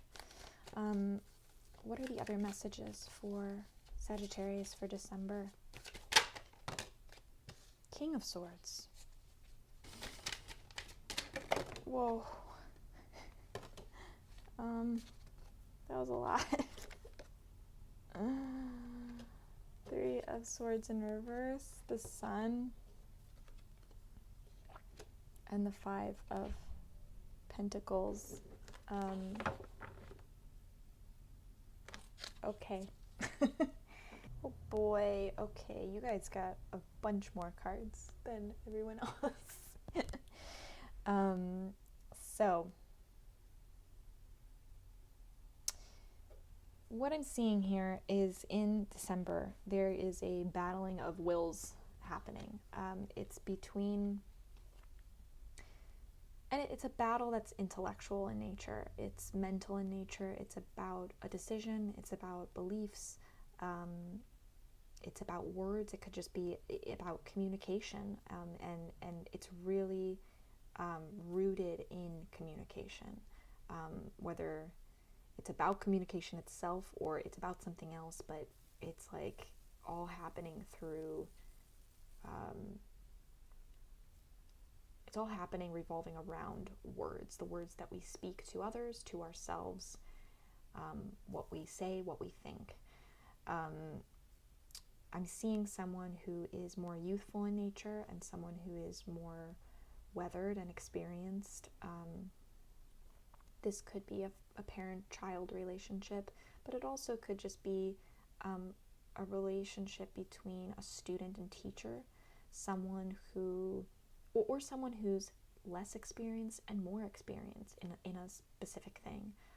So that could be within the context of a romantic relationship. It could be within the context of work, anything. But the idea is approaching it very intellectually, mentally, coming from a place of like, this is what I know about this. This is what I've learned. This is what I believe. And we're seeing someone, again, who's less experienced, who's more in this student, childlike mindset, who really wants to learn and grow and build a kind of new mental foundation, belief system. And then someone who has incredibly good judgment, someone who has really lived and has earned the judgment that they have and their judgment making abilities. King of Swords is someone who makes judgments that are usually very accurate, but they're not perfect, and the thing is that they're so self-aware that they're also able to account for their own bias in the times when they are not right. And that is what really sets the King of Swords apart from someone else who is a know-it-all, or who is intelligent but lacks that self-awareness. King of Swords does. And both of these cards are upright, which tells me that we haven't gone into like an imbalanced territory with either of these cards. These are like the most healthy representations of these figures in tarot. For whatever reason, they are at odds with each other in December. And I think what that is rooted in, and that's why these three cards came out together, which I'm going to interpret these as a little cluster. What I'm seeing is that there are things that have to come to light in this relationship, and maybe it's the lack of those things coming to light that is creating the conflict. So maybe there are things that aren't being spoken that need to be spoken. I say that because we have the Three of Swords here in reverse. And the Three of Swords has to do with releasing pain, releasing heartbreak, forgiveness. And I'm seeing that as being a crucial part of the sun rising on this relationship. Things coming to light in this relationship. Eventually success and achievement, fulfillment, happiness in this relationship. But it really has to do with forgiveness and releasing old pain for good. I think that this pain maybe has to do with the history between these two figures, because this is swords, these are both swords, so it just feels very directly related to these two people. The struggle, I think, though, in releasing that pain, in forgiveness, is attachment to a negative story, maybe about either it's you or it's the other person in this situation who's having a really hard time releasing that pain because they define themselves by that pain now. Five of Pentacles. In Five of Pentacles, we see someone with a kind of poverty mindset. It also could be literally financial loss. So maybe the conflict here had to do with some kind of financial disagreement, losing money in some respect, that was really hard to bounce back from or heal from. But for most of you, I think Five of Pentacles, more than anything, usually points to a more of a poverty mindset rather than actual poverty. The feeling that something will never be enough, or will never be good enough, or you will never be enough, or they will never be enough. It's a reinforcement of a belief system about not having enough, and you fill in the blank what that enough is. Enough what? That is playing a major role in the conflict in this relationship and the releasing of pain and forgiveness. Ironically, the story that maybe one of you is attached to, you think it's protecting you, but what it really is doing is it's keeping you from your own happiness. It's keeping the sun from rising in your own life. It's keeping the light from invading those dark shadows and corners in your life.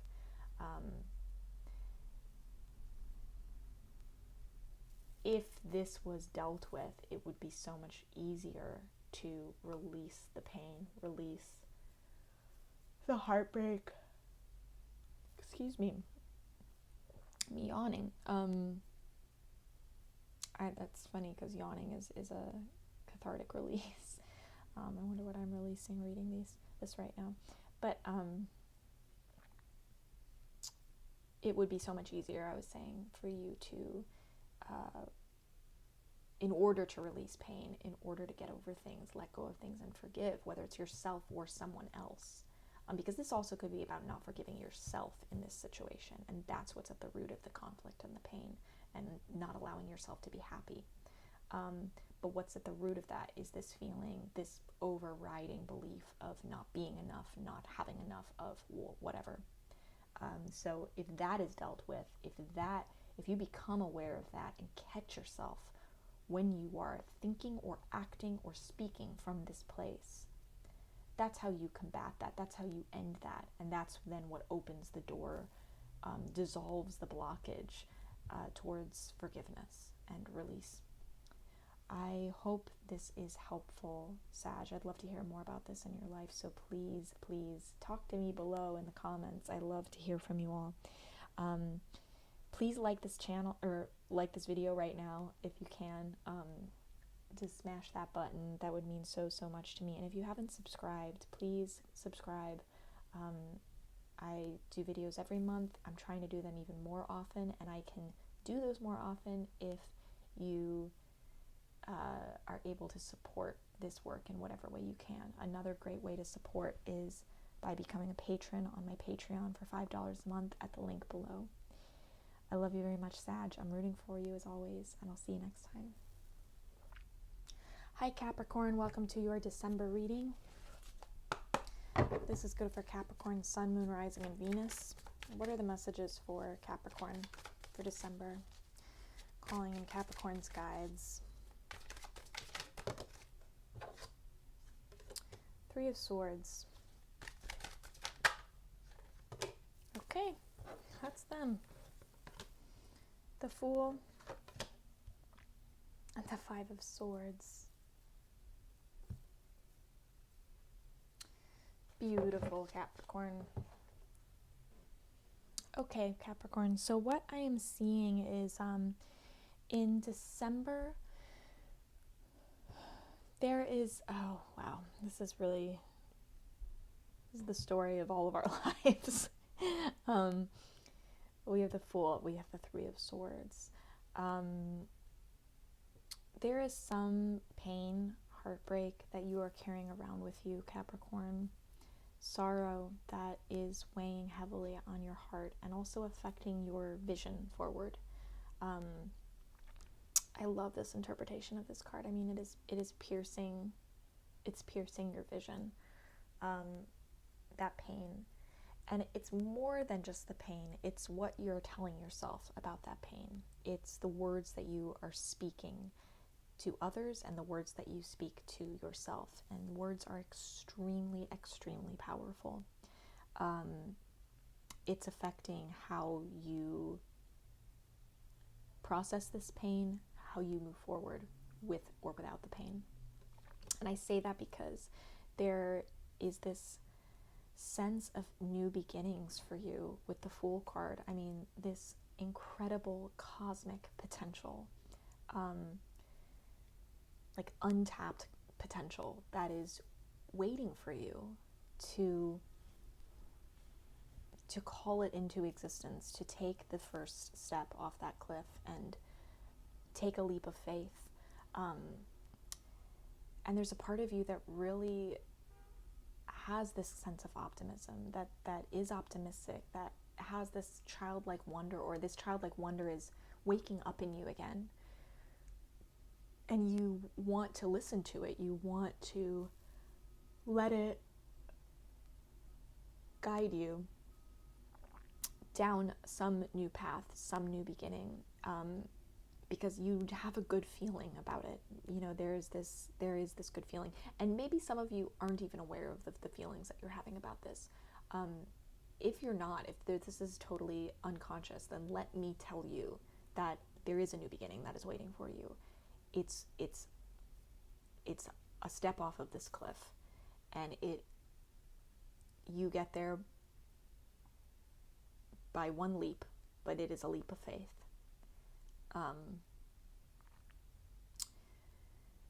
And it's hard to take a leap of faith. It's really, really hard to take a leap of faith, because that faith, there is optimism and hope always wrapped up in faith. And for whatever reason, Capricorn, you're having a very difficult time accessing faith, hope, optimism, because this heartbreak, this pain is affecting how you see the world and how you see yourself.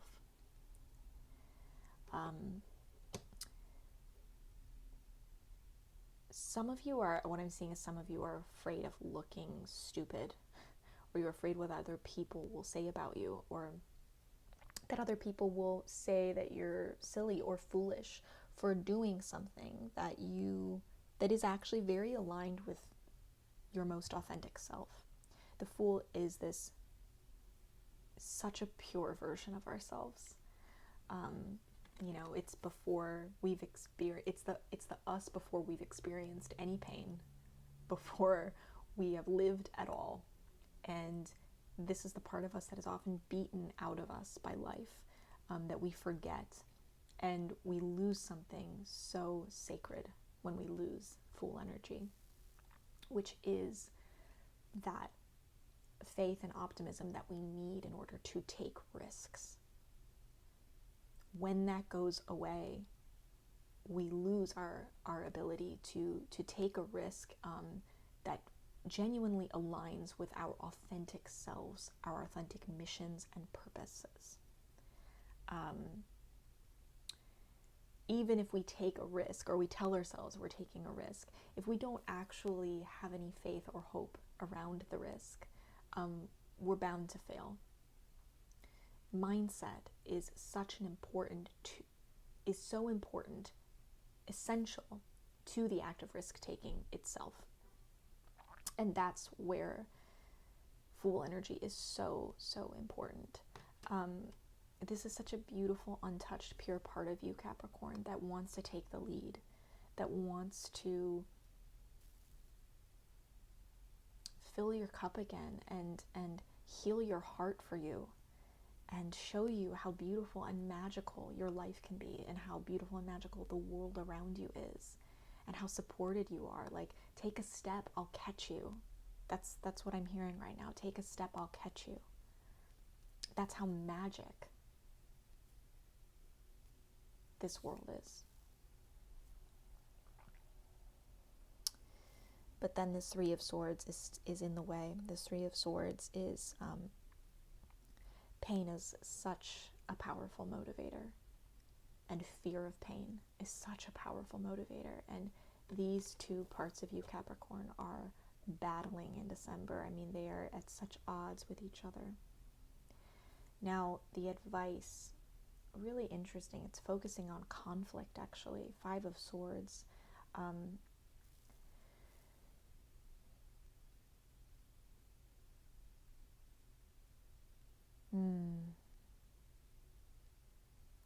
There's a few different interpretations, I think, for different members of the constellation here. Some of you, this conflict and disagreement is between these two parts of yourself. So the message is, which of these wants to win at all costs? Is it your pain that you are more loyal to? Or is it your inner child? Is it your truest self? And which one are you, maybe subconsciously, affirming when you hear these battles? Which one do you see desperate to win you over at whatever the cost, even if it is your own well-being and happiness? Is it the story of your pain, or is it that 5-year-old in you? Is it the purest part of you?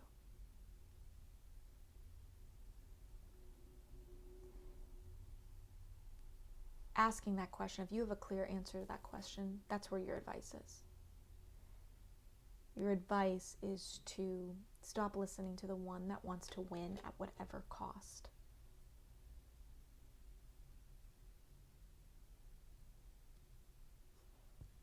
Including when the cost is your own heart, your own well-being, your own health, your joy, everything that you deserve.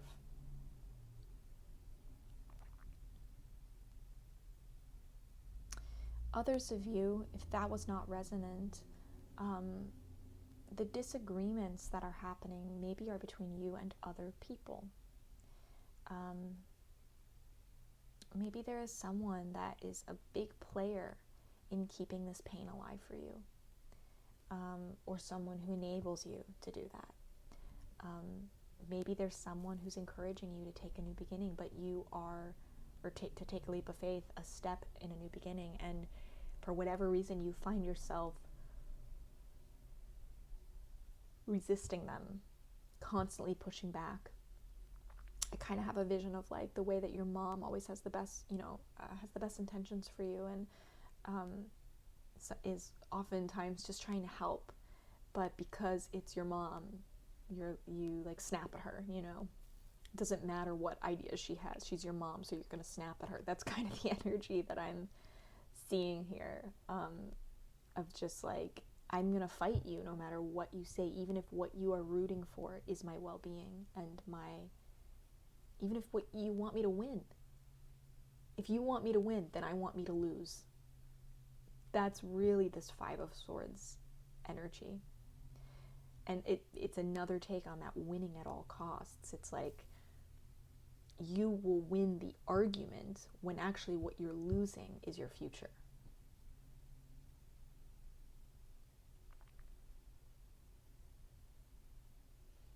For others of you, the advice is to be more strategic with your words.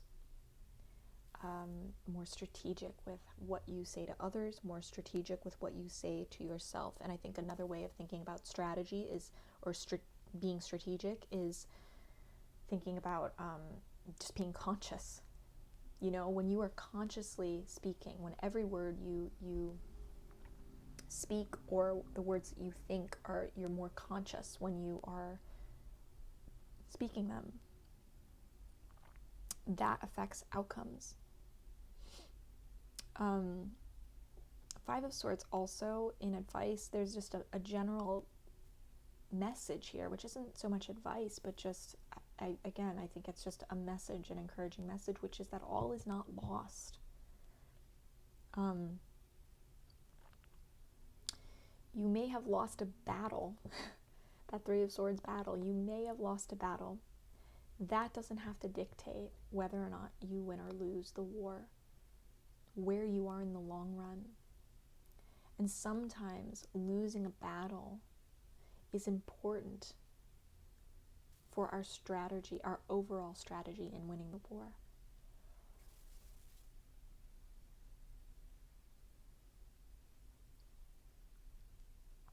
So I think that's something to think about, how that applies to you in this situation. Definitely reflect on that and give that a think. Capricorn, I hope this was resonant. Please comment below. Tell me what's going on for you. I love to hear from you.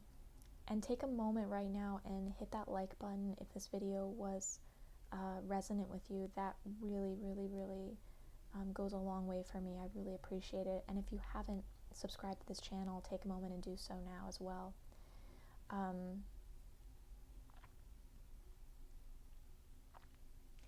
If you'd like to support me in an even bigger way, please check out my Patreon in the link below. You can support me for $5 a month. Also, highly discounted personal readings on there. Also, lots of personal readings for every budget available on my website, so check that out. I love you very much, Capricorn. I'm rooting for you as always, and I'll see you next time. Hi, Aquarius. Welcome to your December reading. This is good for Aquarius. Sun, Moon, Rising, and Venus. Calling in Aquarius's guides. What are the messages for Aquarius? Two of Pentacles in reverse. One more card.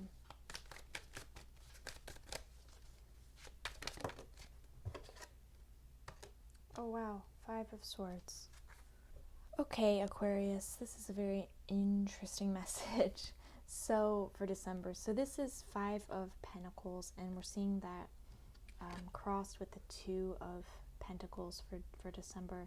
A lot of focus on your work this month, your finances, you making a place for yourself in the world. But I'm seeing a ton of hustling happening. I'm seeing a lot of hustling and overcommitting yourself to things to a degree that is ultimately compromising your success.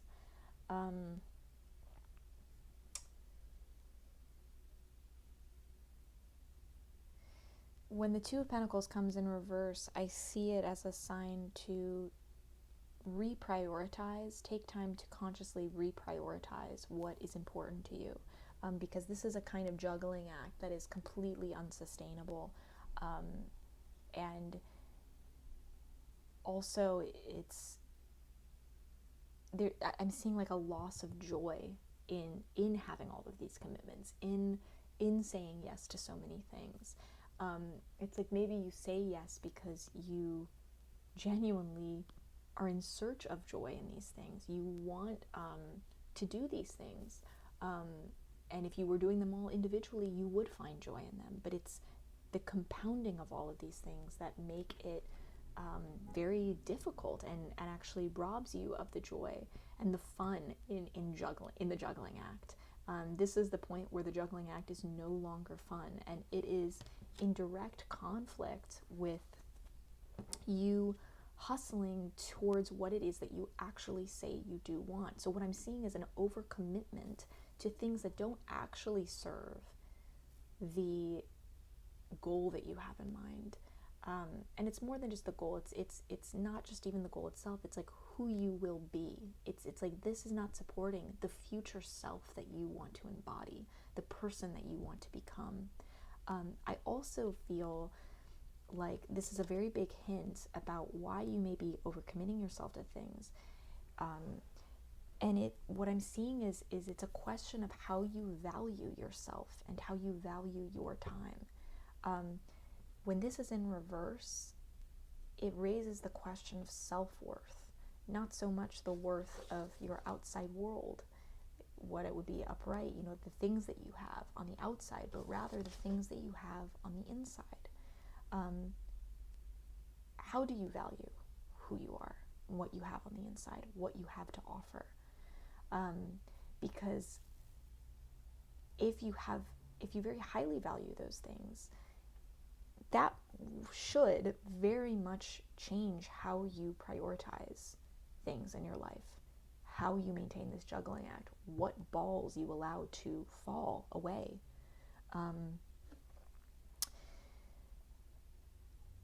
And that should really, I think, help you in the hustle to gaining those treasures in your outer world, things that you value outside of yourself. It has to start with inner value, and this, for whatever reason, is blocked right now. It's reversed, that energy.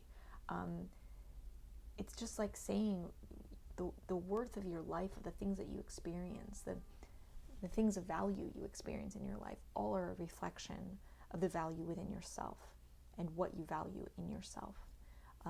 So bring your attention there. If you're thinking a lot about the things that you want on the outside, you may be neglecting the things on the inside, because that's where it starts and that's where it needs to start.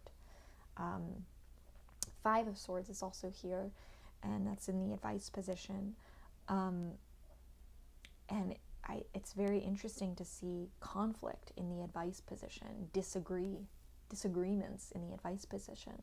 I'm sensing that there is maybe a fear of saying no to people, or a fear of even admitting what you believe you are worth. And you're afraid of those things because it could lead to conflict. It could lead to a disagreement.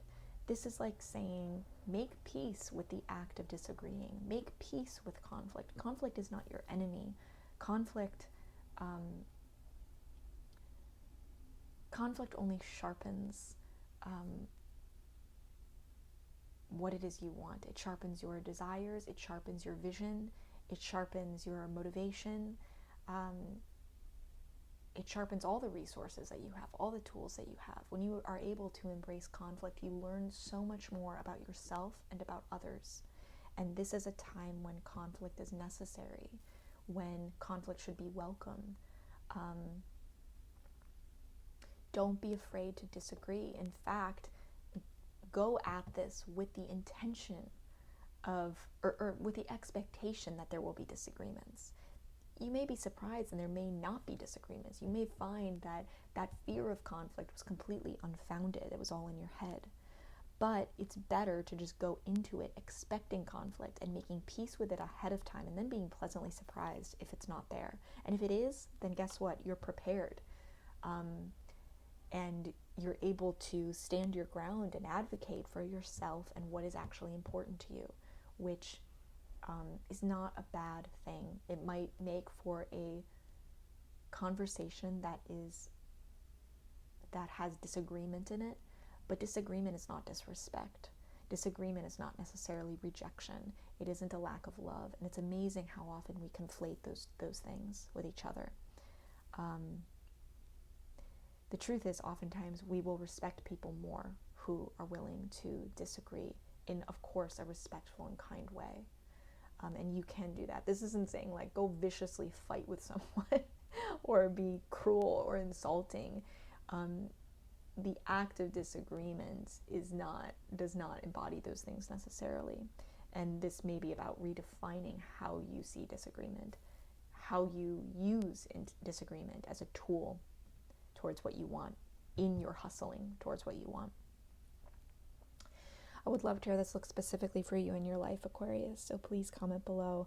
Like this video if you haven't yet. Please smash that like button, and if you haven't subscribed, please do so. Your support means literally everything to me, so any way you can support really goes a long way, and taking 2 seconds to write a comment, to engage with this channel in any way, really, really has a positive effect in supporting my work. If you'd like to support in an even bigger way, check out my Patreon in the link below. You can become a patron for as little as $5 a month. Very reasonable. And there's a lot of goodies on there, bonus goodies, also highly discounted personal one-on-one monthly readings if you're interested in that. Join the star cluster if you want to over there. I love you very much, Aquarius. I'm rooting for you as always, and I'll see you next time. Hi Pisces, welcome to your December reading. This is good for Pisces, Sun, Moon, Rising, and Venus. Calling in Pisces guides. What are the messages for Pisces for December? King of Wands, Pisces. Wow, Queen of Swords. Okay, one more card for Pisces. Oh, wow. Justice in reverse. So Pisces, what I'm seeing in December for you is we have a bit of a battle of wills happening between two very powerful people. And I think for many of you, these people are two different shades of yourself. For others of you, maybe one of these is you and the other is someone else. But let me just talk about what these archetypes represent. So we have the King of Wands, who is a natural born leader, someone who knows exactly what they want, is incredibly honorable, and I think a way to think about a King of Wands person in our modern world is just an entrepreneur, someone who just knows how to translate vision into action. They have such a powerful sense of vision and mission and purpose, and that's why people are drawn to them. They get on board with them, they follow them, because it's more and it's more than just having that, though. It's that they know how to act on it, and they know how to make those visions reality. They are incredibly powerful manifestors. Then we have the Queen of Swords, and the Queen of Swords is this incredible judge of character, of life, of situations and circumstances. She is unbiased and clear-headed and makes such wise judgments. And the big part of the Queen of Swords is that her wisdom that she does have, this incredible superpower that she has, this unbiased judgment, actually comes from sorrow and pain that has been transmuted into wisdom. And now it makes rainbows in her life. She is so full of these beautiful imagery, so full of light. You know, you see the sky woven in her robes, and she's surrounded by butterflies in her hair, and there's these rainbows, and she's in the clouds, and but she isn't smiling. She's neutral. It's not like she's upset, but her face is just, she's at peace. And then she has a hand that's waving at life to come at her. And it really is this beautiful balance between joy and sorrow, and understanding the nature of life, but not letting it tip your judgment in any way, in any one direction that would yield you delusional. I mean, really, she's at such peace with what is, and that is where her wisdom comes from. Both of these cards are in the upright position, which tells me that these are the lightest versions of these archetypes. We're not seeing someone with vision that's gone off the rails, or is unable to act, or is like gone into like dictator territory. And we're not seeing someone who has been unable to transmute sorrow into wisdom, but still is using their sorrow as if they know everything. You know, that would be the Queen of Swords in reverse. These are two such light, powerful archetypes, and whether Pisces, for some of you, maybe you are one of these and you know who this other character is, and for whatever reason you're at odds with that person right now. For others of you, these are two parts of yourself, and it's the part that, I just love this. They're the parts of yourself, one that has this vision, this incredibly powerful manifestor who makes things happen and wants to lead, and then this other version of yourself who's had such pain and sorrow, and has transmuted that into wisdom, and her wisdom, for whatever reason, is at odds maybe with the King of Wands fire, you know? Like, while the King of Wands says, this is my vision, I'm going to do this, the Queen of Swords is kind of sobering. The Queen of Swords is kind of like, are you sure you want to do that? Not that she's doubting or injecting fear into the King of Wands, but she's just very grounded in logic and rationale in a way that the King of Wands is not. But what's ironic is that the King of Wands succeeds because he does not have that rationale. So, oftentimes when you take the risks that the King of Wands takes, you can't be thinking about logic. You can't be thinking logically because, you can't. Another way of saying that is you can't be thinking about statistics. If you want to do something with your life that very few people are able to succeed at,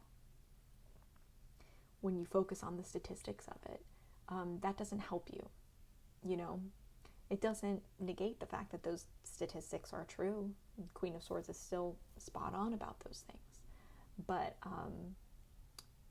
that's not necessarily a strength to the King of Wands. So that is the way in which these two parts of yourself may be at odds now. Now, Justice being in reverse is really interesting in the advice position, because what this suggests is that either some of you are being too hard of a critic on yourself. I also think, wow, so interesting to have the only two cards in the deck where the swords are pointed straight up to heaven, which means lack of bias.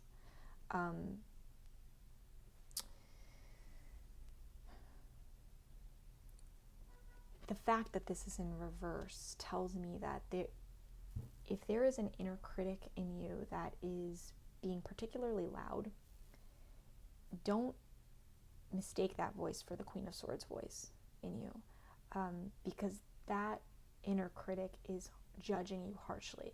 That sword is not pointed straight to heaven. It's pointed downwards. It might be very hard to suss out the voice of your Queen of Swords, who is not jaded. She's just taken life experience and is framing it in a way that makes her incredibly wise. You may be confusing that voice with the voice of a very jaded inner critic, someone who is judging you incredibly harshly, too harshly, in a way that is not just.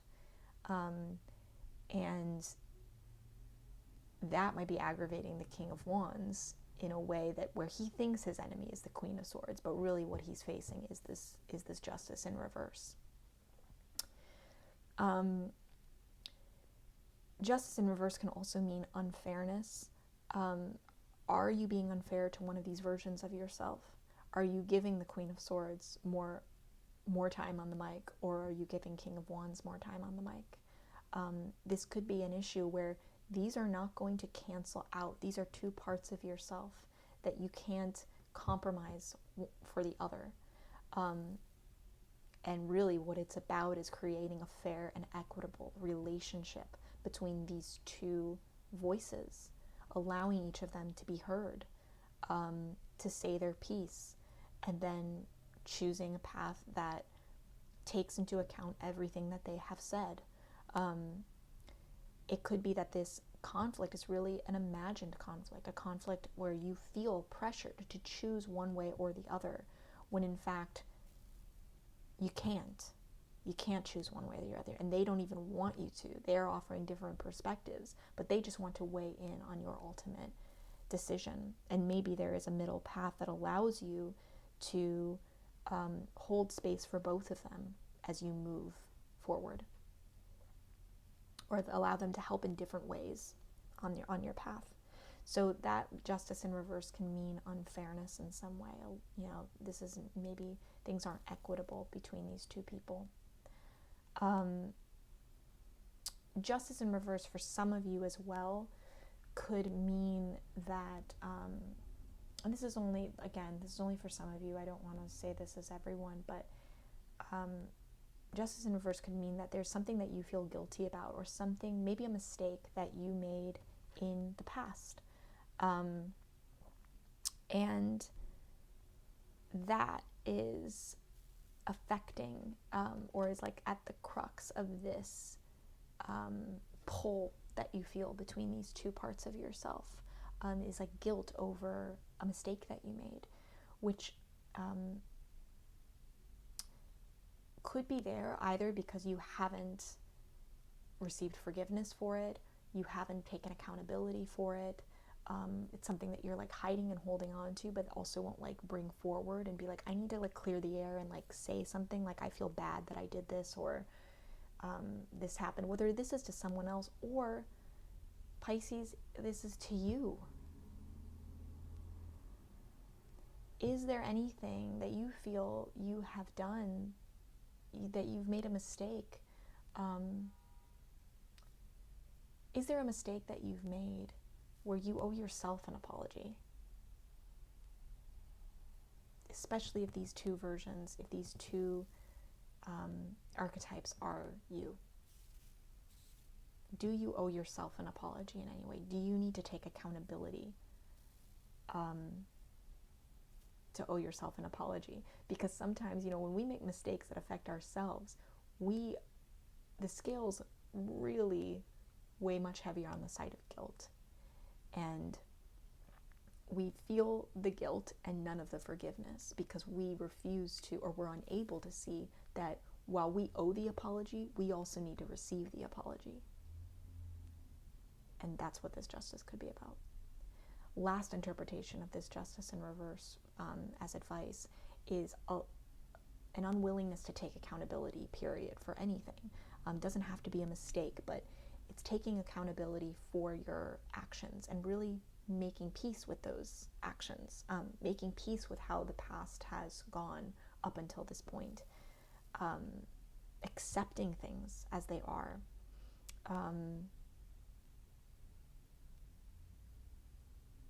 You know, it could be that the battle between these two, King of Wands, Queen of Swords, or the unrest between them is just rooted in, for whatever reason, a rejection of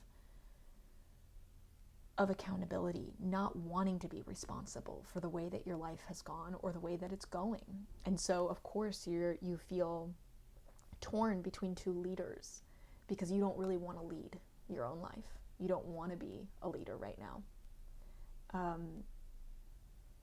And you don't want to acknowledge how you've led yourself in the past, because then it's very easy to focus on the ways in which you've led yourself astray. You know, rejecting responsibility, rejecting accountability is a very understandable thing, Pisces, to just be like, I'm tired and I don't want to be in charge. I want someone to tell me what to do. Like, please tell me what to do and I'll do it. That's very much justice in reverse energy. What's ironic is that if that's the way you feel, Pisces, let this be a reminder that you are a ruler. There is a queen in you. There is a king in you. You have what you need in order to be an effective and incredible, inspiring, wise, kind, loving leader, whether it's to other people or it's just to yourself. Don't reject the leader in you. You are a leader. It's like wild to have a king and queen, and that's what this conflict is about. We're not seeing a more lowly part of yourself coming up in conflict with the king or with the queen. You know, these are two rulers who really beautiful, and like both, you know, having like male, feminine, male, female, like such harmony in like the spectrum of the way in which you rule, and the kinds of leadership qualities that you have. It's just like saying you have everything you need across the entire spectrum. So the more you reject accountability, the more you reject responsibility, or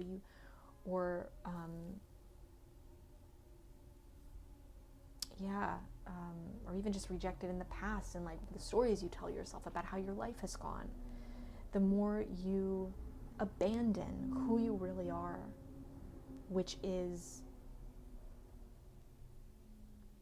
royalty.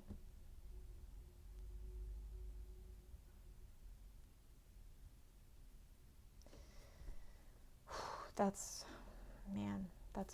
a big one. I would love to hear how this looks for you specifically in your life, Pisces, so please comment below and share if you feel inclined to. Take a second right now, 1 second, to hit that like button if you haven't yet. That goes a really long way. And if you haven't subscribed, please do so, and turn on notifications so you don't miss a single chance to better understand yourself and your world. I never want to miss a chance for self-reflection and introspection, and I hope you don't either. And if you want to support me even more, consider becoming a patron on my Patreon for $5 a month. There's also a lot of bonuses and goodies over there. You can get discounted readings with me one-on-one every single month if you'd like to. Also, just one-time readings. I have a very, very what's the word I'm looking for? A lot of options for that'll fit all budgets for different kinds of readings. So please check those out if you feel called to book a personal reading with me. Pisces, I love you so much. I'm rooting for you as always, and I'll see you next time.